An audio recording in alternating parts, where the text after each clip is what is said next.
Good afternoon. It is time once again for the Rittenhouse Square Fine Art Show. And yes, we are not in Rittenhouse Square right now. As hopefully you are all well aware of by now, we have had a change once again. Like the June show, the September show is also a virtual show due to the pandemic. So we're really hoping we can be back live in June. But you know what? You make the best of what you can, and we're happy to be able to reach you through social media. So, if you don't know who I am Chris Buonomo. I am one of the artists who shows at Rittenhouse.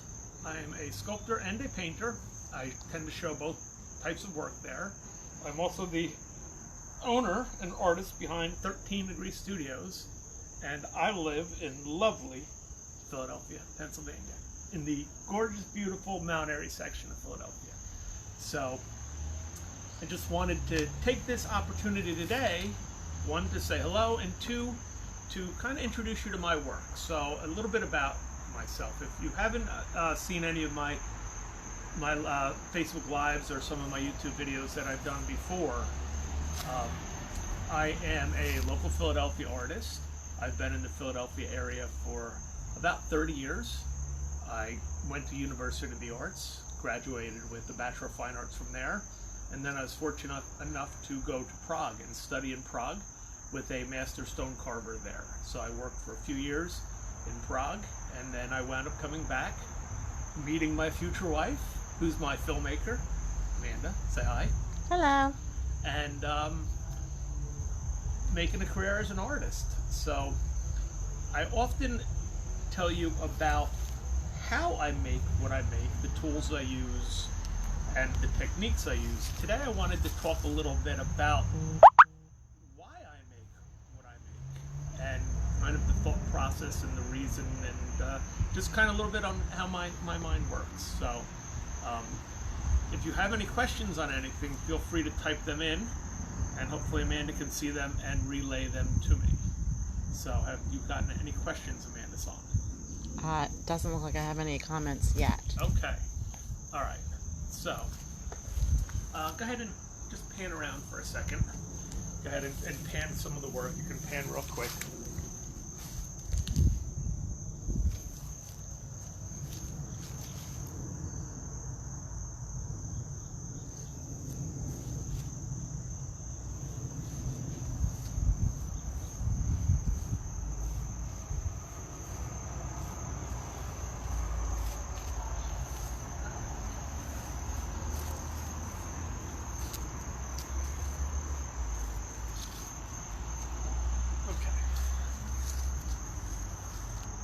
So let's we'll start a little bit with, we'll talk a little bit about some of the sculpture first. So everything you see that is white is actually marble. I work in two different types of marble primarily. I work with marble that is out of Colorado in the United States, and I work with marble that is from Carrara in Italy. The Carrara quarry is famous for Michelangelo got his stones there, so the David is from Carrara, as well as a lot of other famous sculptures. The difference between the two stones, now here we go, this is a piece of Carrara. The Carrara has a little bit more veining in it. You can see that beautiful veining there, that quartz veining that runs through it. The Colorado tends to be a little starker white, doesn't have as much veining as some of the Carrara stone. The Colorado stone is a little softer, the Carrara is a little harder, but part of the softness, it's a little more brittle, the Colorado stone, so sometimes you have to be a little more careful with the Colorado stone in particular. So I really like working in the marble. It's a beautiful stone. It catches light, so it gives you this beautiful contrast with lights and darks. And it doesn't have silica dust in it, and that is a really nice thing as a carver, not having to worry about the silica dust content. Now, people will tend to ask me, what type of wood do you use? And the I will use any type of wood that I find interesting. So for me, it's not necessarily. You all right? Yeah, Nick from Pickleball wanted to know what the link was. Oh, okay. So for me, it's not necessarily the type of wood, it's the piece of wood that I find interesting. So I didn't put the base on that yet, so that's just the So, because that's actually a frontal piece, which is called a relief, but we'll get into that. So, for me, it's the type of wood. I always find a piece of wood that has a character, that has something interesting in a particular piece. So the varieties of wood that we have here is we go from something as nice as a red maple, and this was from the root of the red maple tree, to spalted oak. Now, if you hear the term spalting, what spalting means is spalting is a type of mold or fungus that grows in the wood after the tree has died. It is these black lines through here, and it's something that happens where the sugar is eaten in the wood. It doesn't necessarily happen for any in any particular pattern. It's a very random effect. It doesn't always happen in the wood, but it's a very desirable look, and it's a very sought after look. So I always like when the wood has some spalting in it. A piece of pear wood here. We have some cherry over there. I don't even remember what this guy is, to be honest. Oh, this was also cherry. So, and then maple. So, for instance, when I talk about what I find interesting about a particular piece of wood, we can look at this piece. So this piece is it's called Return of the Mammoth. This piece had, for me, it was a beautiful V notch in the tree, and it had this gorgeous crack that ran through it. So that crack for me is what interested me in this piece of wood. I wanted that beautiful crack. It was always going to be a focal point, and that was enough to draw me to that piece of wood. Once I started working with this piece of wood, it very quickly, in my mind, developed the personality of an elephant or a pachyderm of some sort, and mammoth is what it became. Once I started doing some of these voids through here, it felt more fossil-like to me. Now, some pieces take a while to develop their personality. Other pieces will very, very quickly, I will know what they are meant to be or plan to be very, very quickly. So, for instance, if I take a piece like this, so this piece here is called, you all right, Mandy-san? I'm good. You got anything for me? Mike Buonomo said beautiful work. Okay, thanks, Mike. Renal said, hi, Chris. All right, so, no, just leave Becky. She's walking around and enjoying herself. She's not painting. Shh. So, a piece like, so this piece in particular, this is my perching owl. How the wood had broken, when I first saw this piece of wood, it had this beautiful scoop in the break off of the tree. And as soon as I saw that piece of wood, and maybe, I don't know if you get the view, I want to explain. Got it. Got it. I instantly saw in my mind a great horned owl. And it instantly was an owl. Now, the trick was for me to find the owl in the rest of the piece of wood. I had the tufts at the top. How do I develop the rest of it? And as you can tell, with my sculpture in particular, I don't work representationally. I have, and I don't have a problem with it, but I tend to enjoy more of working with the abstraction of what I can do. So, the trick was finding the owl. So I knew I wanted to perch it, I wanted to balance it. Now, one thing owls can do, and they're famous for, is that they can look all the way around. So for this piece, it was really important that my owl could look all the way around. So this piece is just pinned, but not permanently attached. So at any given day, at any given moment, the owl can look completely around. So I always tell people, you actually get to buy 360 sculptures for the price of one. If you turn it 1 degree every day.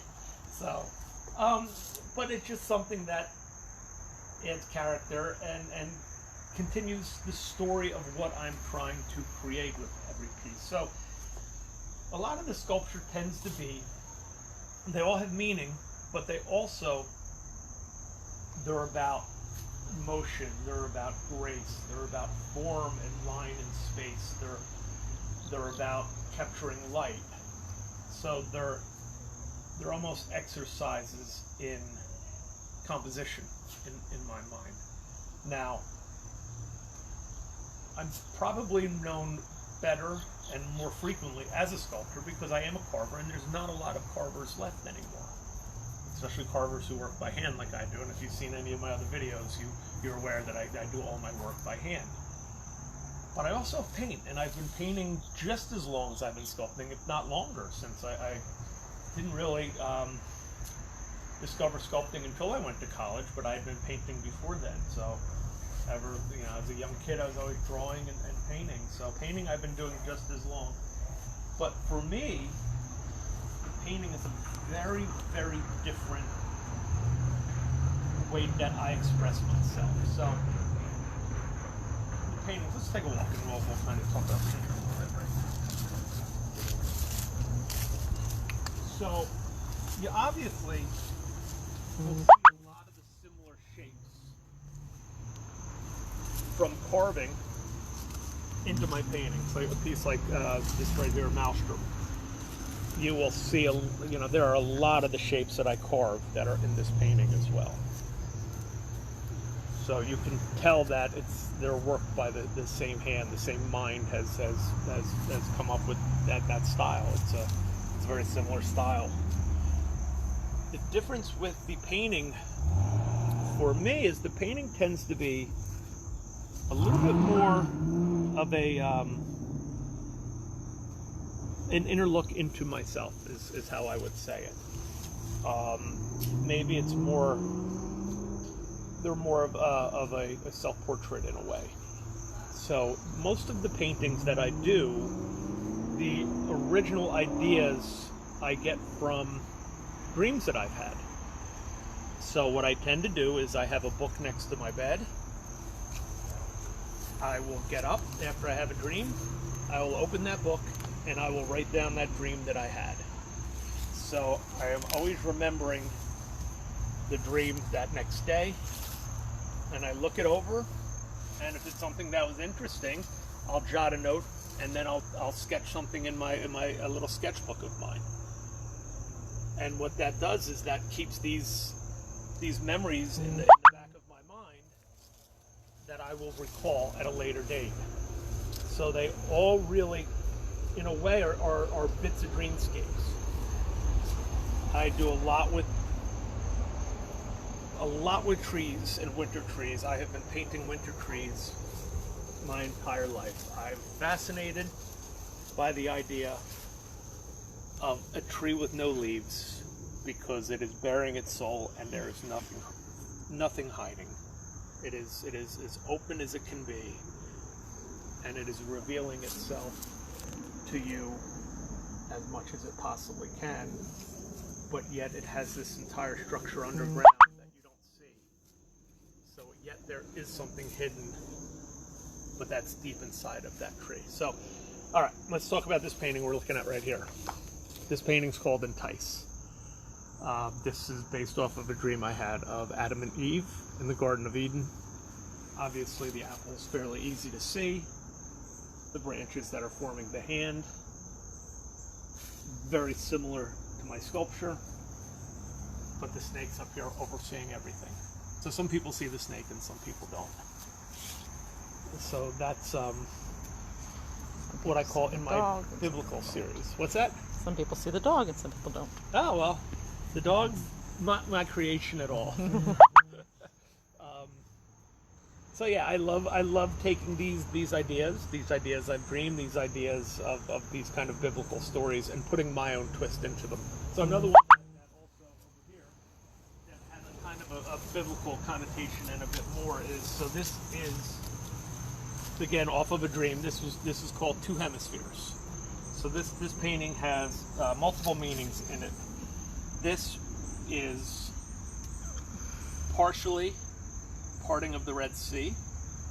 So now we're again biblical. And it's also two hemispheres of the mind. So I made the kind of the seas and the cliffs almost look like the folds of the brain.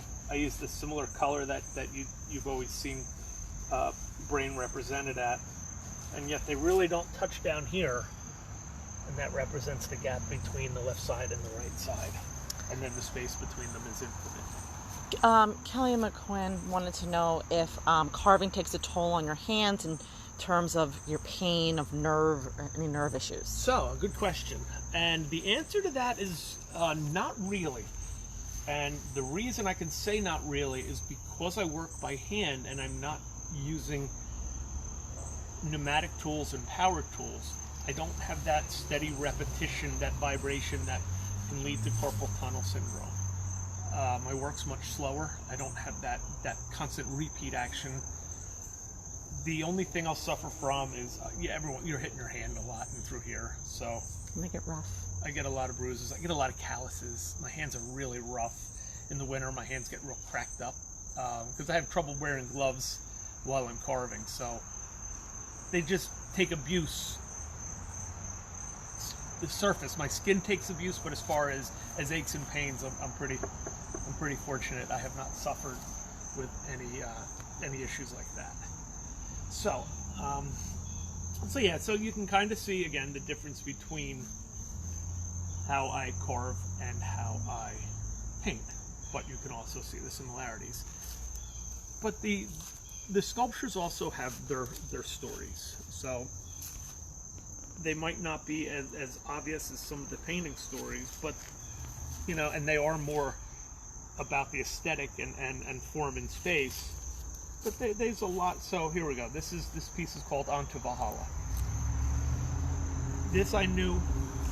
Now often I will carve the wood and the stone at the same time and work them kind of at a similar rate as they come together. This piece I actually had finished this top before I even thought of the bottom. Now I had wanted to make a sail of sorts, something that represented water, clouds, the sea, and a sail all in one feeling. But I wanted to do it out of stone, which it's hard to represent those things in stone. So one of the things that I did to help was I carved this really thin through the middle, and it's hard to see because the sun's not really out. But if you can see a little bit, my finger is running behind it, and that is the light coming through the stone. Not too bad. See a little better there. So Oh, there we yeah. go. Uh-huh. So when the sun is behind that, what it does is it lights that whole stone through the middle, and it gives it this otherworldly, almost supernatural effect to it. So when I realized how see-through it was, I said, it is like a sail, but it also is more. It does have that otherworldly quality, and I thought, you know what? It should be the sail on a Viking ship, because the Vikings took their heroes and their fallen soldiers to Valhalla, and so it all kind of. So once I started percolating that in my mind, then it quickly all came together. And in my mind, it turned into just this great little beautiful, compact sculpture, but it really has a presence for its size, and it's a very powerful little piece. Onto Valhalla. Onto Valhalla. So, people have also asked me quite often, what do you like better, stone or wood? And I'm going to get a drink because I'm parched. What time do you have there? It's been 19 minutes, I believe. Okay. So, I always say it depends what mood I'm in, what I like better. And in one way, carving stone is easier. And how I'll preface that is, one, I've been doing it longer, so I have a lot more experience with stone. I've been carving stone for 30 years at this point. Stone is, here we go. This is the best way I tell people. Here's the difference between stone and wood. Working with stone is like you're going to write an opera. You sit down, and it has an overture to start, and it's telling a story, and it has libretto, and it has arias, and it goes from a beginning to an end, ups and downs, and it's very structured through the entire process. That's working with stone. Working with wood, for me, is more like jazz. I don't know where I was. I don't know where I'm going. I'm just in that moment. So it's a much more free-form experience for me. Now, the reason I say that stone is easier is that structure. I know what to expect in the stone. Once you look at a piece of stone, you read the stone, you see how the grain is going in the stone, well then you know how the stone will react to situations. You get a piece of wood, and these are all from single pieces of wood. I don't join. Even very big sculptures I do, they're all from single pieces of wood. I don't join other pieces together. So I can think the wood is going to look like this on the inside, and then once you start carving into that tree or that piece of wood, there could be an old knot, there could be an old branch. You can find a nail that somebody put in that tree 60 years ago. Bug. You find bugs. You know, you're not the first person that's visited that tree. So there's always things that you find really unexpected in that wood, and then you have to really be able to adapt to it. The stone doesn't have that. Now, if you break a stone, you have to adapt, but you caused that problem. It didn't come just from the wood. So really, if I'm not in a time crunch to finish this piece or that piece, it really is dependent on what mindset I'm in. You got any questions for me? Nope. Okay. So, and people say, well, how did you start putting the wood and the stone together? They say, I've never seen that before. I say, well, that's kind of interesting as well, because I guess you can have, like anybody, accidents lead to great innovation. And I was working on a big wood piece, and I broke that piece, and I got so frustrated, I threw it into my pile of stone and left it there. And after a few days, I realized that it kind of looked good sitting on that one piece of stone that I threw it on. And more time went by, and more time went by, and I said, you know, they look like they belong together, that piece of wood and that piece of stone. Finally, I said, well, maybe I should carve them and join them into one sculpture. And I said, all right, we'll give it a shot. I did, loved it, and it's been something that I've really enjoyed doing ever since. So some pieces want to be just wood, some pieces want to be just stone, and some want to be together. So they all kind of, it's a collaboration. We decide together what they're going to be. They tend to tell me what they'd like to do and what they'd like to do. So the beauty of sculpture is you get to work in the round. So it does allow you to create this work that is just so appealing from, every direction, where it can read so differently. And that's the trick of sculpture, is to make something that can be so exciting and still has that movement and that and enough that it's going to catch you from entirely around, and that's a really tricky thing to find. It's really hard to do, and that's why it never gets old, because you are always trying to make a piece that is even more exciting, more interesting, and it's a labor of love.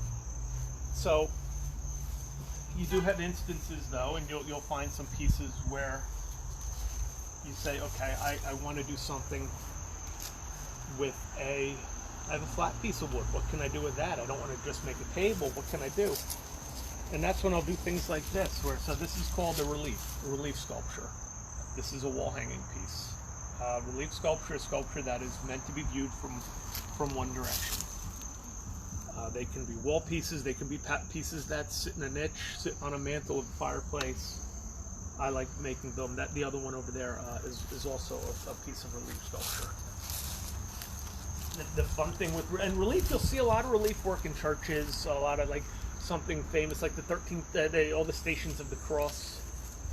And what's interesting on this piece and this piece is I left what is called the live edge. So live edge is when you leave the natural exterior on the piece of wood, and it's really in vogue right now. Live edge work, people are really seem to be taken with it.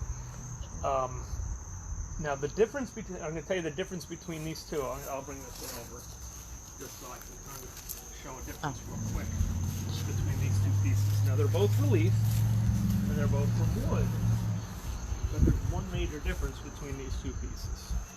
So this piece here was cut vertically with the tree. So this was planked with the tree. So the grain in this piece is running top to bottom. So the tree would have been round like this, and this is a plank in it, which is typical lumber you'll see, or a typical plank would be like this. Now this piece here, what's so interesting about this piece, and what makes this a harder piece to carve, is this piece was cut across the tree. So if you were to say right about here would have been the center of the tree, and this would be one pie section out of probably a 4.5, 5 foot diameter tree. Now because this is cross-cut across the tree, it means when you're carving into this, you are carving into the end grain. You're carving against the grain, not with the grain. And what that does is that makes the wood much trickier to work with. It's much harder to carve end grain than it is to carve with the grain. So, believe it or not, even though this piece is bigger than this piece took much longer to carve than this piece, because even into the filing and the sanding is much more difficult with the end grain as opposed to a piece that you run with the grain. So that's just something. And how you can always tell is when you're looking in at the wood and you can see the growth rings running this way in this piece of wood. So you can see all the growth rings, and actually as the tree gets bigger, they get smaller. So they get larger to thinner as the tree goes. And that is one of the beautiful things with wood for me. Stone is stone. It's been stone for millions of years. It's cold, it's beautiful, it's natural, but this is alive. And in my mind, it's still alive. And that's what I love about my trees and my wood, is you see how I feel about trees. I paint them, I love trees. Colleen Rudolph wants to know if you seal the wood with anything. I do. So these pieces are all made, these are all interior pieces right here. I either use a lacquer, or like a clear coat lacquer, or I'll use a polyurethane. Sometimes I'll use a matte, sometimes I'll use a semi-gloss. And those are really nice for interior. If I do a piece for outside, you can't use lacquers or urethanes because they'll break down from the UV light. So you can use a UV resistant poly, or even better, you can use like a teak oil, which really is a nice finish for an outdoor piece of wood. So not a lot. I don't stain, so everything you see, the wood is all the natural color of the wood. So everything I put on it is just a clear coat. It's not colored or pigmented or stained at all. So yeah. So with the trees, they're such magnificent things that I love that when they have fallen, that I can give them a second life in a way, and give them a new beginning, and I like to find what was existing inside of them that maybe nobody else saw but me. I was the only one that saw that in that piece of wood. And Till someone buys it. what's that? Till someone buys it. But they see something other sometimes. And I'll have a lot of people that see work and they'll say, oh, I see this in it. And I'll say, that's brilliant. I didn't see that, but now I do. And I love that everybody can see their own interpretation. And that's the beauty of abstracting. But I'm working from a semblance of reality to create my abstractions. I'm not, some things are more abstracted than others, but obviously you can see where my thoughts on a mammoth come from. You can kind of hopefully see where I'm thinking of an owl and through here. You can see where I see a Viking ship over there. So now, every hole that you see in every piece of wood here was something that I put in. So every hole in this wood is a decision that I made to remove material. And that's, the thing with painting is you can paint, not like what you did, and the next day paint over it. When you're carving and you take something away, you better be sure you wanted to remove that, because you're not putting it back. So you really have to, with carving, you have to make decisions, and you have to live with decisions. And as an artist, it's kind of a good thing that it forces you, because it's very easy to sit on the fence with some things, and kind of waver back and forth as to whether you want to do this or not. Well, you can't do that too long with carving before you're going to sit around and just look at work. You have to decide, and if it works, it works, and if it doesn't, it doesn't. And you learn from that, and you move on to the next piece.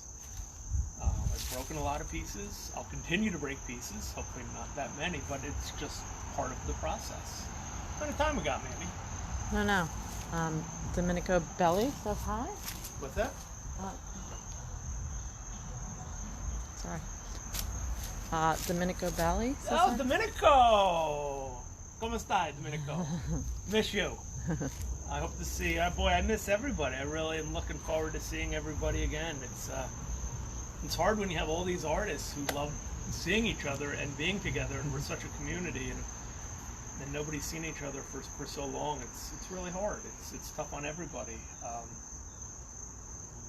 I'm honored that we're at least able to put this show on the best we can right now. So it was. But I am hoping. Now listen, anybody watching, every piece I have is for sale here. So we are always looking to sell work, and that's the thing is, and I'm always telling people, they'll say, what piece do you like the best? And I say, well, you can't answer that, because they're like kids. Which of your kids do you like the best? You love them for what they are. Individually, they're all different, and you love them differently. But they all have to get out of the house one day. I need room. I got to make more. So you guys got to go. I love you all, but you have to go. So, 12 minutes left. 12 minutes left. All right, 12 minutes. So,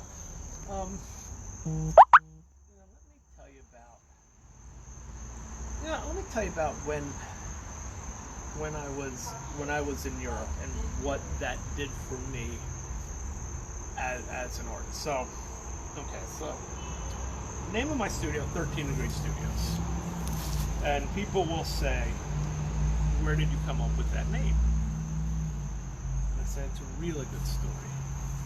I said, I spent every day for years with this fellow Martin, who I studied with. And when I began with him, he spoke very little English, and I spoke very little Czech. And we met, and communication was a very difficult thing for us, and we used a lot of dictionaries, and we used a lot of hand signals. But I had been carving, and I thought I was a good carver before I started with him. And the first afternoon they brought me to go and meet him, he wanted to test me, and basically, I had 4 hours to carve something. And I spent 4 hours carving, and it was in this big outdoor carving studio in Prague, and there's 30 guys carving all this architecture, and I said, well, I'll do some architecture. That's what they're doing. So I start carving the top of a Capitol, and I think what I'm doing is beautiful, and nobody's talked to me, but they all know I'm American, so they're all making a point of coming by and smoking their cigarettes and watching the American. And after 4 hours, Martin comes and he's standing behind me, and he's smoking, and he's looking, and he doesn't say anything, and it felt like a half hour. It could have been 2 minutes, and I finally look up at him, and all he says is, wrong. So, one, I wanted to cry. Two, if I could have dug a hole to crawl into, I would have, because I was so mortified. I was embarrassed, I was mortified, and I thought he was going to send me packing, that I didn't have what it took to work with him. And then he said, in very accented English, can I offer you some coffee or tea? Well, they told me he didn't speak one word of English.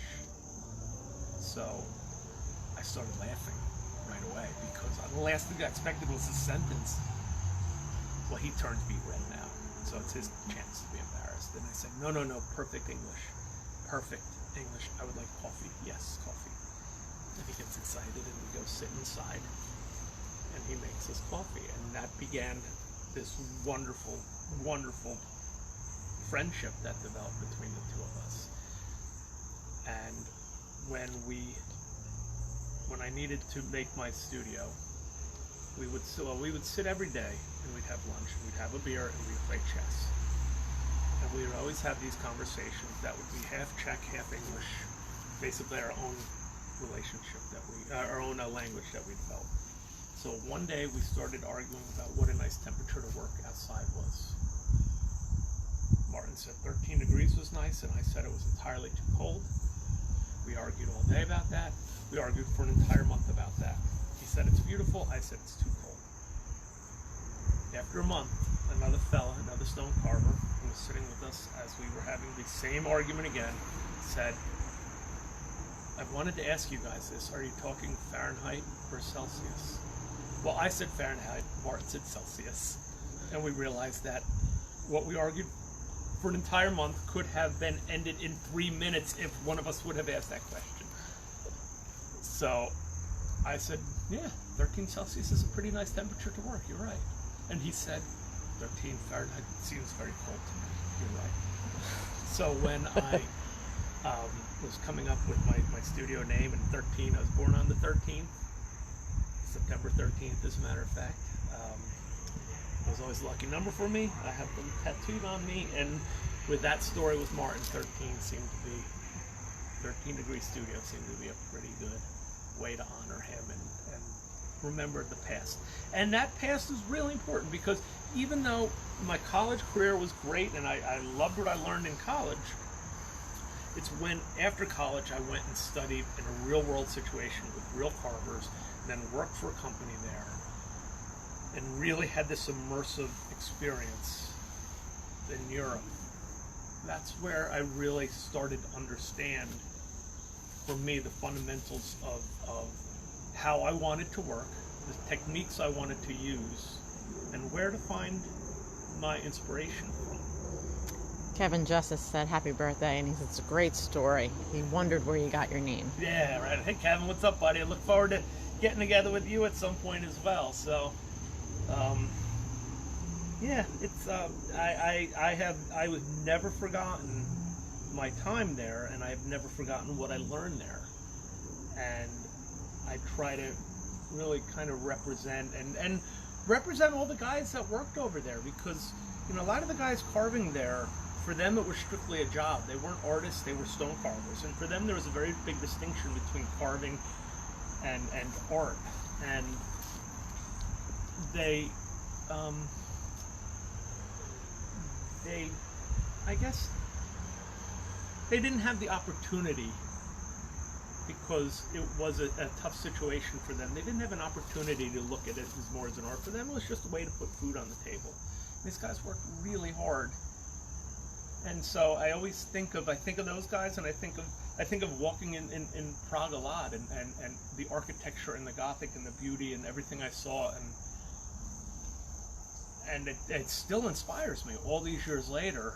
All those moments and those images are still kind of burned in my head and in my mind.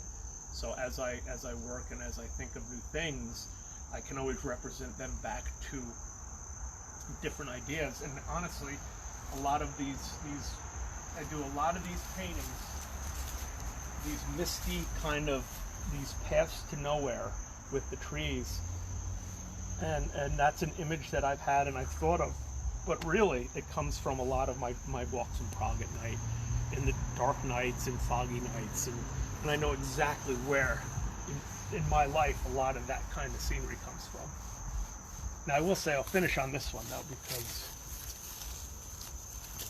maybe I should have known as a young kid that I was destined to be an artist, because my favorite thing to do when I was little, when I'd go to the beach, was to make drip sandcastles. So I needed to paint my drip sandcastles because they don't last longer than the tide allows. So that's my impression. On a nice, a little bit cloudy end of summer day, I wanted you guys to see my version of my drip sandcastles. Like beach bums. So I want to thank everybody for watching. I'm glad I got to share a little bit about me and how I work and kind of how my brain works. I want to thank you for watching. I want to thank you for supporting the Rittenhouse Square Fine Art Association show.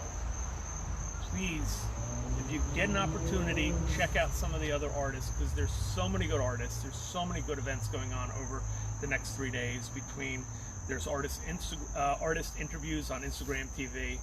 There are Zoom meetings which you can still get tickets for, and they're free.